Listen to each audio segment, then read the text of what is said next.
할렐루야. 이제 13절로 24절까지 갑니다. 핵심은 23절, 24절 먼저 읽겠습니다. 그들도 믿지 아니하는데 머무르지 아니하며 접붙임을 받으리니 이는 그들을 접붙일 능력이 하나님께 있습니다. 네가 원 돌감나무에서 찍힘을 받고 본성을 거슬러 좋은 감나무에 접붙임을 받았으니 원 가진 이 사람들이 얼마나 더 자기 감람나무에 접붙임을 받으랴. 할렐루야. 자, 이 부분의 내용이 어떤 것이냐면 11장의 핵심은 하나님의 신실하심입니다. 하나님은 절대 자기 백성을 버리지 않는다라는 겁니다. 16절 말씀 보면 제사하는 처음 익은 곡식 가루가 거룩한 즉 떡덩이도 그러하고 뿌리가 거룩한 즉 가지도 그러하니라. 이게 요제를 이야기하죠. 우리가 추수 때 추수해서 한 달을 들어 하나님 앞에 이렇게 흔들면 그 제단이 거룩함으로 나머지도 다 거룩하다는 겁니다. 이건 어떤 얘기냐? 아브라함과 족장들 하나님이 선택하셨을 때 그에게서 나는 모든 백성들의 구원을 이야기했어요. 하나님은 절대 자기 백성을 버리지 않는다 그랬죠. 신실하시기 때문에. 아브라함과 맺은 언약에 신실하시기 때문이다라는 겁니다. 우리가 여러분 예수님은 아브라함과 다윗의 자손으로 오셨죠. 그 언약을 이루시기 위해서 오신 겁니다. 예수님이 거룩하심으로 그 모든 후손들 다 거룩하게 되는 겁니다. 부활의 첫 열매가 돼서 우리도 부활을 기다리는 것처럼 똑같이 그 백성이 다 거룩하다는 거예요. 그러므로 이방인들은 겸손하라는 겁니다. 왜냐? 가지가 꼈겠지만 그들을 접부실 능력이 하나님께 또한 있다라는 겁니다. 원 가지도 아끼지 않는데 하물며 너희일까 보냐. 그러므로 너희는 교만하지 말라고 이제 이스라엘의 구원을 이야기하면서 하나님이 이 백성들을 버릴 수 없음을 이야기하면서 이방인들을 향한 경고의 말씀을 또한 바울을 통해서 하나님이 말씀하시는 겁니다. 자, 13절로 가겠습니다. 내가 이방인인 너에게 말하노라. 내가 이방인의 사도인 만큼 내 직분을 영광스럽게 여기노니. 바울의 확신이죠. 자기 백성을 버리실 수 없다. 하나님 앞에 이스라엘은 실족할 수 없다. 또한 바울의 확신이 어디 있습니까? 이 직분에 있습니다. 이걸 영광스럽게 여긴다는 거예요. 여러분, 이 직분이 왜 귀합니까? 하나님으로부터 왔기 때문에 귀한 겁니다. 목사가 주는 것도 아니고 교회가 주는 것도 아닙니다. 생명도 하나님께 왔고 직분도 하나님으로부터 왔습니다. 여러분, 우리가 이 직분을 뭐 하는 데 써야 됩니까? 영혼을 구원하고 교회를 섬기고 복음에 수종 들고 세상에 가장 귀한 직분 아닙니까? 우리가 여러분 한국은행 금고를 관리하는 사람이라고 생각해 보십시오. 그것도 얼마나 귀하겠어요. 중환자실의 생명을 돌보는 의사나 가수나 생각해 보세요. 그 직분이 얼마나 귀하겠습니까? 그런데 우리는 영원히 지옥 갈 백성들을 구원해내고 그들을 양육할 그런 목사요, 장로요, 권사요, 집사요, 먼저 믿은 성도요, 교회요, 복음의 전파자요, 기도하는 자요, 하나님의 마음을 움직이는 기도하는 자입니다. 얼마나 귀합니까? 항상 파수꾼처럼 준비하고 있어야 됩니다. 여러분, 우리가 휴전선에서 파수 보는 병사가 졸면 어떻게 되겠어요? 어려움이 오겠죠. 바울은 이방인의 사도라는 이 직분을 굉장히 영광스럽게 여겼습니다. 저는 이 바울의 확신이 부럽습니다. 김동학 목사가 큰나무교회 담임 목사요, 서울 모두의 교목이요, 하나님이 이 시대에 영혼 구원을 위해서 주신 귀한 재능으로 그림을 그리는 그림쟁이요, 이것들이 한 가정의 가장이요, 아버지요. 얼마나 귀한 직분들입니까? 그 가운데 가장 귀한 직분은 제가 목사가 되었다는 겁니다. 말씀의 통로가 되어야 되고 은혜의 통로가 되어야 됩니다. 그래야 사람들이 사는 겁니다.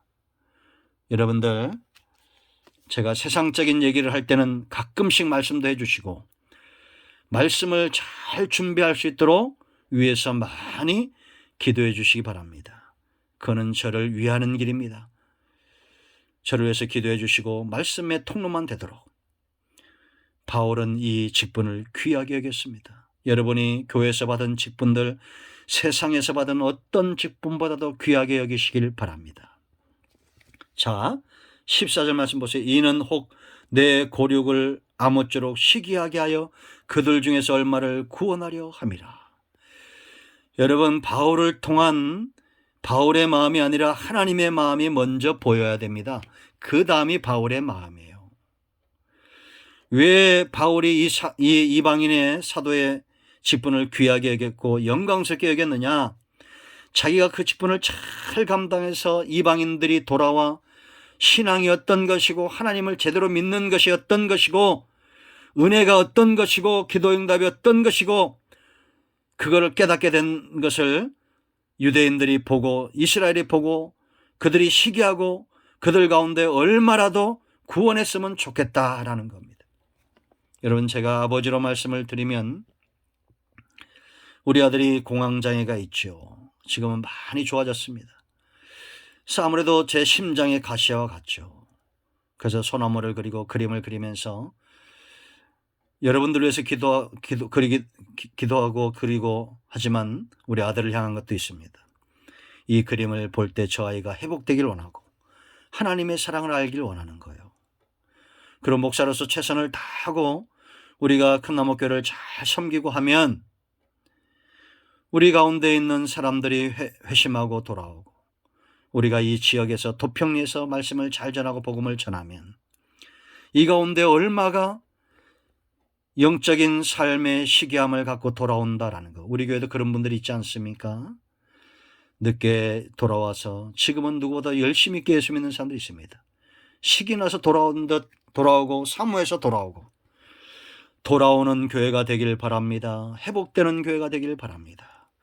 복음의 은혜 가운데 그 능력을 회복하고 많은 영혼들이 돌아오는 구원의 반열로 돌아오는 그런 교회가 되기를 바랍니다. 자, 그 다음 9절 15절 말씀 보세요.